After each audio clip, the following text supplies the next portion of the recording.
Hello everyone, आप सभी का फिर से स्वागत है आज की न्यू पाइथन वीडियो में। तो आज हम लोग एक और नए टॉपिक के बारे में पढ़ने जा रहे हैं। तो उससे पहले मैं बना रहा हूँ वीडियो 39.py और आज हम लोग पढ़ने वाले हैं एफ स्ट्रिंग्स के बारे में। एफ स्ट्रिंग्स, तो सबसे पहले मैं बताता हूँ कि हम लोग नॉर्मल कॉन्सेप्ट क्या है। तो नॉर्मल ये है, मान लो कि हमारे पास एक वेरिएबल है ए, उसमें वैल्यू 10 है, ठीक है। और इसके बाद हम लोग एक स्ट्रिंग बनाते हैं एस नाम से, और वो कंटेन करता है दिस इज़ पाइथन कोर्स, ठीक है।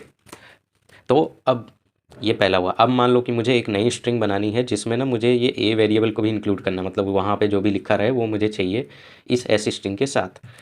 तो देखो, पहला तरीका तो ये है कि मान लो ये फाइनल नाम से मैं एक स्ट्रिंग बना रहा हूँ, this is a Python course, और यहाँ पे प्लस कर देता हूँ ए। तो अभी क्या दिख रहा होगा, अभी ये तो इंटीजर है और यहाँ तो ये आ नहीं रहा है, तो ये पहला तो ये एरर है। लेकिन हमारे पास ना एक और तरीका है। तो उसमें हम लोग क्या करते हैं, यही लो एंड यहाँ पे परसेंटेज लगा के ए लिख दो, ठीक है। एंड यहाँ पे भी परसेंटेज लगा दो। तो अब ऐसे करके ना इसमें आप ए की वैल्यू को एक्सेस कर सकते हो, आई गेस।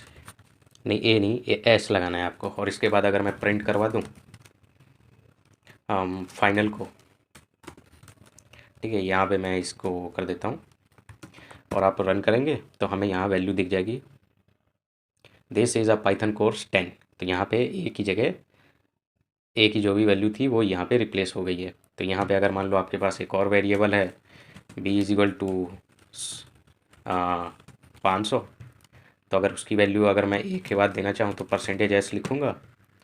एंड यहाँ पे फिर मुझे ना वो बनाना पड़ेगा इसको एक टपल जैसा, और यहाँ पे शुरुआत में मुझे चाहिए बी और फिर चाहिए ए, ठीक है। इसके बाद इसको रन करेंगे तो हमें मिल जाएगा this is a 500 Python course.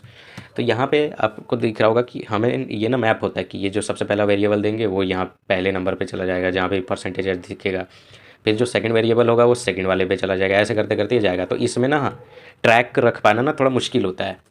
तो इसी के लिए एक न्यू तरीका बनाया गया जिसे हम लोग बोलते हैं एफ स्ट्रिंग्स। तो उसके लिए आपको लिखना कुछ नहीं है, एफ लिखना है सबसे पहले, फिर ये लगा देना है, ए डबल कोमा बोलते हैं, और this is a Python course. ये लिखने के बाद अब जैसे ए की जगह डालना था तो आपको स्क्वायर ब्रैकेट लगाने हैं, वैल्यू लग दो, वेरिएबल डाल दो। एंड इसके बाद यहाँ पे आपको ए चाहिए, आप वो डाल दो।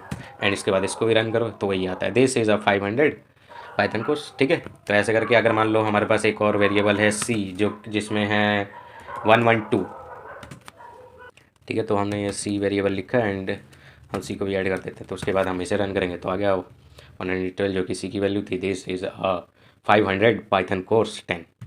तो ये है एफ स्ट्रिंग का मतलब यूज़ करने का सब, मतलब एफ स्ट्रिंग क्यों इस्तेमाल करते हैं।